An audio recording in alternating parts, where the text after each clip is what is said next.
Yung nag-crave ka sa kaldereta pero wala kang oras, eto na yun. Corn beef cheesy kaldereta, ilang beses itong dumadaan sa FYP ko kaya naman di ko na napigilan sarili ko, luto tayo. Sobrang dali lang nitong gawin, wala pa yatang 10 minutes tapos ka na magluto. So ginolden brown ko lang tong carrots at saka itong mga patatas, set aside lang. Tapos same pan, dito tayo magigisa ng sibuyas, bawang at saka ng bell pepper na rin. Tapos ito na yung star ng ating recipe, Delimundo Caldereta Flavor. Yes, corn beef lang yan pero ay, sobrang sarap niyan. Halu-haluin mo lang naman, ganyan. Tapos ito, optional lang ito. Naglagay ako ng liver spread, pero pwede namang wala. Tapos takpan mo lang, hayaan mo lang mag-simmer ng mga konting minuto lang. Ayan, ganyan. Naglalaway na agad ako dyan. Tapos, ayan, ihalo natin yung patatas at carrots na prinito natin kanina.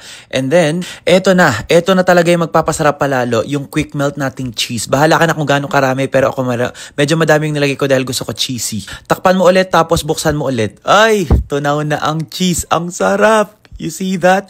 Talagang mapaparami yung kanin mo kapag ganito yung ulam mo.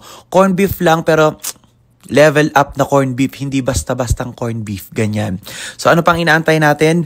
Kumain na tayo. Grabe, naglalaway na ako. Niluluto ko pa lang to kanina actually. Ay, anong gagawin? Malamang kakainin, alam maitapon. Tikman na natin. Sarap ito sa kanin. First subo for you. Ang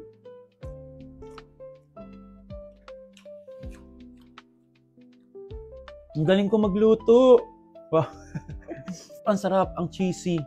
Level up yung Delimundo nating corned beef. Grabe, mapaparami na naman ang kanin mo talaga dito. Sarap.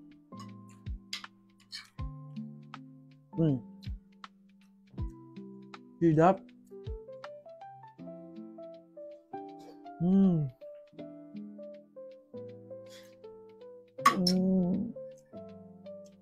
Sabi ko hindi ako magkakanin eh.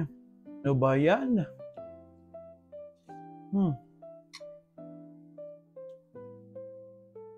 By the way, brown rice yan, kaya ganyan yung tsura. Kaya naman kung nag-crave ka na rin sa kaldereta na corned beef, ano pa inaantay mo? Magluto ka na rin. Now na! Hindi nagdagan ko pa. Paano ka papayat? Lilitan tiyan mo niyan. Ang sarap kasi. Go na. Luto ka na rin. Bye-bye!